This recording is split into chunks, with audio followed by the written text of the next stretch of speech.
What is up, Kronos traders? Today, I have the pleasure of being here with Anthony Arenal. Anthony just requested a $6,000 payout, and he holds the record for the longest time trading a funded account here at Kronos Funding. So, Anthony, if you could just tell us a bit about yourself, where you're from, and kind of a bit about your trading style before we get into the questions that all our traders are eager to hear.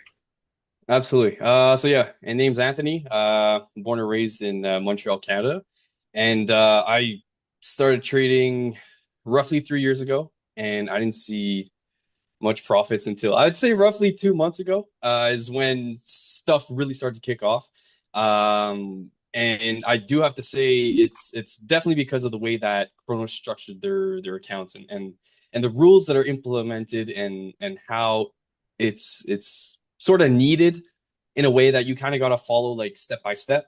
That's helped me because as a person, I am someone who's very like structured and like step by step. So anything that has like a guide that's kind of like, hey, like make sure you do this. For example, like, once you're on a funded account, you need 5 days of minimum like $200. So that's something for me where it's like, okay, like I know I'm not trying to reach like, the unfathomable of like, oh, I need to make like 100K this month or whatever, right? Like it's just like a small little goals, small little structures that you kind of just follow. Um, but yeah, that's kind of just my background. I'm gonna be transparent. Like it's there's a lot of ups and downs, a lot more downs than ups, but these last 2 months have 100% taken over all those downs. So yeah, needless to say, I mean it's been a ride, but it's Glad to hear starting that. to pay off. Yeah, I'm glad you finally got that well-deserved payout. And as you said, there's definitely more downs than ups at first. But again, the advantage with prop firms, right, and prop firm capital is, dude, you can blow through $3,000 in prop firms, and that gives you like 2 to 3 years worth of trading if you're conservative, right? And Yep. then all you need is one payout. I mean, in your case, dude, you blew through what, $2,000, $3,000 worth of prop firms, whatever, and then in one payout, you 3x that money in just six Yep. days of trading. It's huge. But I just wanted to ask you, I mean, I know a lot of traders they struggle with firms. Again, there's a reason, you know, traders who get payouts are seen as wow and is well deserved. But just tell us a bit more about, again, 60 trading days, dude. That is impressive, especially considering you got to build a buffer and whatnot. So just Mhm. tell us a bit about how you managed to get through 60 days, if you had any drawdown periods, and just any tips you would give to traders on how to find longevity in their accounts. I think the biggest change that I made in my personal trading was to just not give a shit. Like simply put, it's just stop caring so much about how much money's in front of you. And it's amazing to see, don't get me wrong, like it's awesome to see the P&L when it's floating green and it becomes stressful when it's floating red. That's a definitive. Like there's no way to get around it. But the biggest thing is really just not caring. And that is the hardest thing I think personally as a trader is becoming comfortable with just understanding that, hey, like your job is to manage this amount of money. It's not to make money. It's basically coming down to, hey, how much are you willing to lose? How much can you manage to lose? From there, anything else is just a pro on top of it. So longevity, I would say, is, I've been funded before, but never reached a payout. And there was a funded account that I had for 4 months that I was in drawdown the entire time. I didn't see a single dollar, not a single profit. Wow. And I know you, it's tough, right? And I feel like you might have had a similar experience, or if whoever's listening might have is maybe even going through that right now. But I think that's what taught me to just be relentless in the sense that, look, like I was focused on making money and I was going through a rough patch in life, just outside of trading at that time. And money was really the only thing that I was looking for and wanting to achieve. So once I removed that and I just started focusing on, okay, let's just simply get from an eval to a funded account. Once you're in a funded account, let's get to a buffer. Once you're at the buffer, okay, now let's Now it's maximize getting how much we better. can actually pull out from this, right? So it's in my case, being a Canadian, every time I look at a P&L, I know it's USD, which is roughly 40% more than what it actually is to me, right? So it's like $1,000 is really 1,400 Canadian. So just, when I see a P&L of like plus 1,500, 2,000, it's still, I'm not gonna lie, it still plays in my mind, and there's still like that psychological Especially approach, on a funded account because it's real money at the especially end of on a the day. funded account. It's real money, Yeah. exactly, right? So, but again, right, that's kind of just I'm being paid for the time that I put in, for all the losses, all of the drawdown that I have experienced before, and really just simply put, like all the rough paths The that I rough went down, patches. right? So I'm being paid out for that, right? So it's no different, right? Than someone who's a coach in any sense, right? Like there's times where you're starting small and you have a couple clients, and it's like, okay, shit, like I need to kind of maximize once things are rolling. Things kind of become easier. You become used to it, Yeah. and whenever I open the charts now, it's really just like, okay, I'm looking for my setup. If it's not present, it's not present. That's it. On to the next time, right? On to the next day, next Yeah, session, more whatever it is. detached from the market. I've seen this in a lot of traders, man. They're just way too attached to the market. Like they Yeah. win, and it's almost like again pre-market. You hear the drum roll, the war beat, and then as soon as the market opens, they go to war against themselves with their risk, trying to find a setup. What happens here? No, here. If it bursts, I'm not going to find a setup. I just think a Yeah. lot of traders rush into it, and they're in a constant battle with the market, and it's just a battle you're never going to win, right? Again, it's already hard enough to be No. profitable and to follow the math being profitable by following your emotions. Best of luck to our traders out there. But something I noticed in your account, and I just want you to talk to traders a bit more about that. Yeah. Because again, we've had other traders, who've had big payouts, who've done well, but they just have big profit days. Something I realized, like it almost seems like you're taking partials, securing smaller winning days, and I've noticed you had a couple break even days. But just explain to us kind of the importance of you managing your profits and your trades in this 6K payout. And again, you still have how much buffer in your accounts? Around $12,000. Yeah. Across the accounts, yeah, roughly So, 12K. So so you've made yeah. almost $20,000 in profits. So, how Yes. has managing your profits and managing your trades played a role in that? Because I'm honestly really curious because I know it's not a very common practice amongst traders. Yeah, it really isn't. And I'll kind of give a small backstory of my past and then just kind of reiterate into how I Yeah. am now as a trader and risk management. But I used to have a dynamic risk management in the sense that if I won a trade, I wouldn't trade again, or I would downsize by half and then trade again the same day, same session. So it's like from 9:30 to 10 o'clock, I used to trade 4 or 5 setups.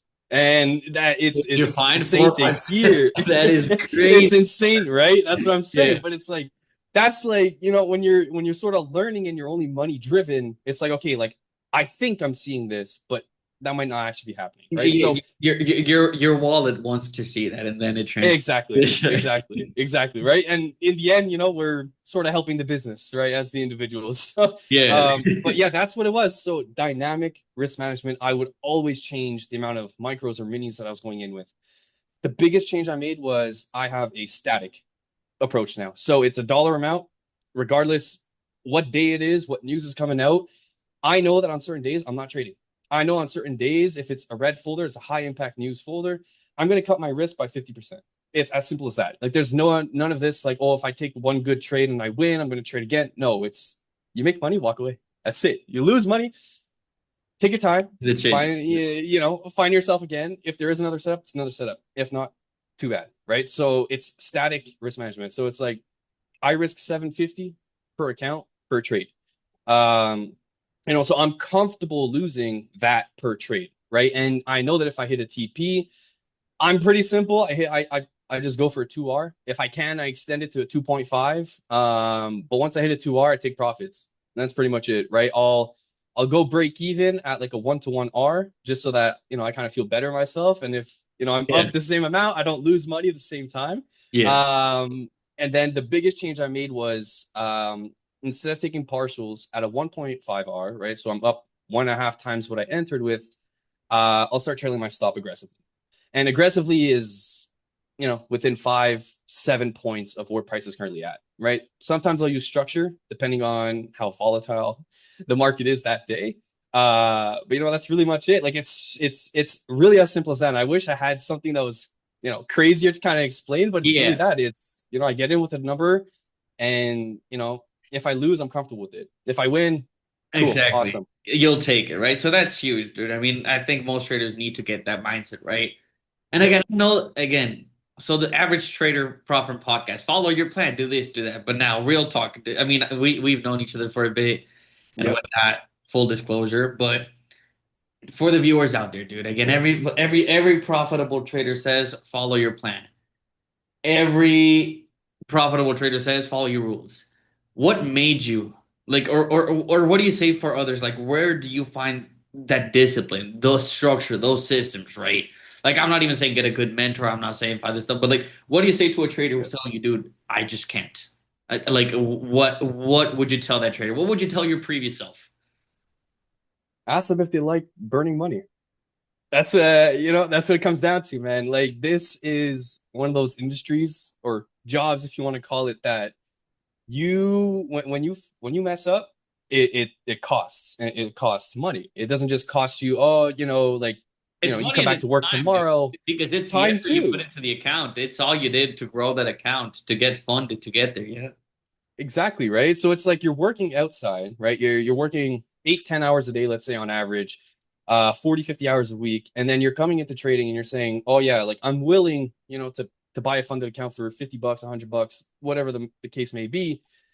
But then people are thinking that, once they're, and especially this, I think this is just from personal experience, but I feel like this is a lot of people, but like on an evaluation, people are seeing a profit of like $1,000 and they're not closing out. And it's like, dude, how long does that take you to actually make $1,000 outside of trading? I think people Right? are very desensitized to the online money. At Yes. least for me as a trader, my Yes. biggest struggle was seeing that this is real money. Like for example, I was Yep. again when I was starting to trade in college, my first funded account. I remember, dude, I was up $4,000 on a trade on the once I was funded, and I was like, nah, I need more, dude. I had 700 in my bank account at that point, so it was like, what's going on? So then I think definitely that's something huge. And then just to wrap 100%. it up a bit for the traders, but what advice would you give to traders when it comes to, building like overall, dude, just again from your biggest lessons, right? Over the past year, 2 years and a half, three lessons that you would tell traders like really do these three things, focus on these three things, and it's going to become an easier journey now that you know the entire journey and how, well, the entire journey, right? That congrats on your Yeah. first payout, more to Yeah. go, and hopefully we get more. Hopefully we get to move you live soon. I But hope so. I would hope so too. I want to make some money from your profits, dude.